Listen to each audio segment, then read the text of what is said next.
ह्याजर्ड र रिस्क हामीले कति सुन्छौं नि है यी शब्दहरू। प्राय सुन्दा एउटै कुरा हो जस्तो लाग्छ, तर के साँच्चै त्यस्तै हो त? आउनुहोस् आज यी दुई बीचको महत्त्वपूर्ण भिन्नतालाई बुझौं, जसले हाम्रो सुरक्षाको सोचलाई नै बदल्न सक्छ। हजार्ड कि रिस्क, के यी दुईमा साँच्चै केही फरक छ? ल आज यही कुरा बुझौं, किनभने यो बुझ्नु भनेको हाम्रो सुरक्षाको लागि एकदमै महत्त्वपूर्ण छ, चाहे त्यो काम गर्ने ठाउँमा होस् वा हाम्रो दैनिक जीवनमा। ला सुरु गरौँ ह्याजर्डबाट। आखिर के हो त यो ह्याजर्ड भनेको? सरल भाषामा भन्दा यो खतराको स्रोत हो। एकदम सरल शब्दमा भन्नुपर्दा ह्याजर्ड भनेको त्यस्तो कुनै पनि चिज हो जसले हानि पुर्याउन सक्छ। त्यो सक्छ भन्ने शब्द एकदम महत्त्वपूर्ण छ। मतलब यो खतराको सम्भावित स्रोत हो, जस्तै भुइँमा पोखिएको पानी होस् वा कामको धेरै तनाव। अनि ह्याजर्ड भनेको एउटै मात्र किसिमको हुँदैन है, यो त विभिन्न रूपमा आउन सक्छ। जस्तै यहाँ हेरौँ न, मेसिनरी वा केमिकल जस्ता भौतिक खतराहरू, भाइरस वा ब्याक्टेरिया जस्ता जैविक खतराहरू, गलत तरिकाले बसिरहँदा हुने अर्गोनोमिक खतरा, अनि कामको धेरै बोझ वा तनावले निम्त्याउने मनोसामाजिक खतरा पनि यसैमा पर्छन्।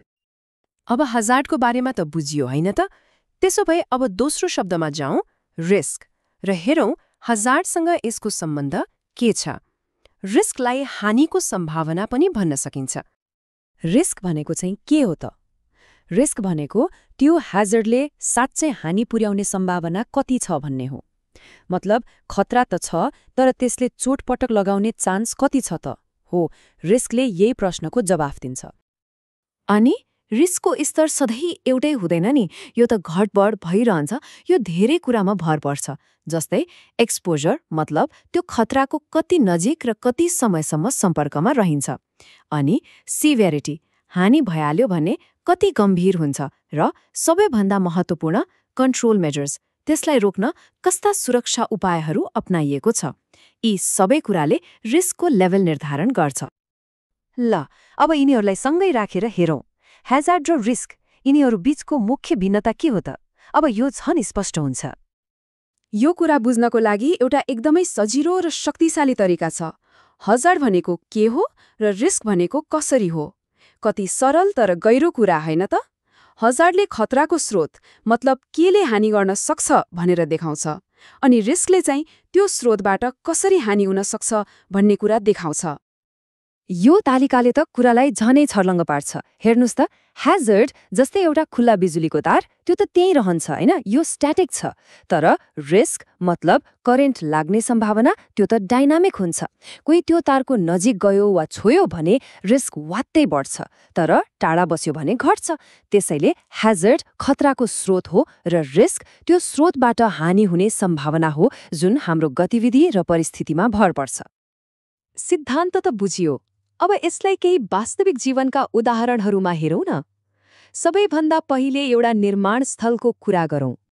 ल एउटा कन्स्ट्रक्सन साइटमा धेरै उचाइमा काम गर्नु आफैमा एउटा ह्याजर्ड हो, त्यो खतरा त्यहाँ छ।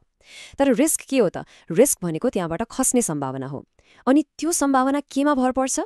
हो, सेफ्टी हार्नेस लगाएको छ कि छैन, वरिपरि बार लगाएको छ कि छैन, र कामदारलाई उचित तालिम दिएको छ कि छैन भन्ने कुरामा। अब अर्को क्षेत्रमा जाउँ, स्वास्थ्य सेवा क्षेत्रमा यो कसरी लागू हुन्छ त्यो हेरौँ। अस्पतालमा संक्रामक रोगहरू एउटा हजार्ड हुन्, तर संक्रमण हुने सम्भावना अर्थात् रिस्क कति हुन्छ त? त्यो त व्यक्तिगत सुरक्षा सामग्री जस्तै मास्क र ग्लोभ्स लगाएको छ कि छैन, र सरसफाइका नियमहरू कतिको पालना गरिएको छ भन्ने कुरामा निर्भर गर्छ। र अन्त्यमा एउटा यस्तो उदाहरण हेरौँ जुन हामीमध्ये धेरैको लागि सान्दर्भिक छ, अफिसको वातावरण। अफिसमा हाम्रो बस्ने कुर्सी वा टेबलको डिजाइन नमिल्नु, मतलब पोर एर्गोनोमिक डिजाइन, एक ह्याजर्ड हो। तर त्यसले गर्दा ढाड दुख्ने वा तनाव हुने सम्भावना अर्थात् रिस्क कहिले बढ्छ? जब हामी लामो समयसम्म एउटै पोजिसनमा बस्छौँ वा गलत तरिकाले बस्छौँ। त्यसो भए यी अवधारणाहरू बुझिसकेपछि अब के गर्ने त? यसलाई व्यवहारमा कसरी उतार्ने? हो, यसको जवाफ हो रिस्क एसेसमेन्ट। हो, रिस्क एसेसमेन्ट, ह्याजर्ड र रिस्कलाई व्यवस्थापन गर्ने उपाय भनेको यही संरचित प्रक्रिया हो। यसले हामीलाई अनुमानको भरमा होइन, एक एक गरेर खतराहरू पहिचान गर्न, जोखिम विश्लेषण गर्न र त्यसलाई नियन्त्रण गर्न मद्दत गर्छ। सुरक्षित वातावरणको जग नै यही हो। यो प्रक्रियामा खास गरी 3वटा मुख्य चरणहरू हुन्छन्। पहिलो, आइडेन्टिफाई ह्याजर्ड्स, मतलब हानि पुर्याउन सक्ने सबै सम्भावित स्रोतहरू के हुन् भनेर पत्ता लगाउने।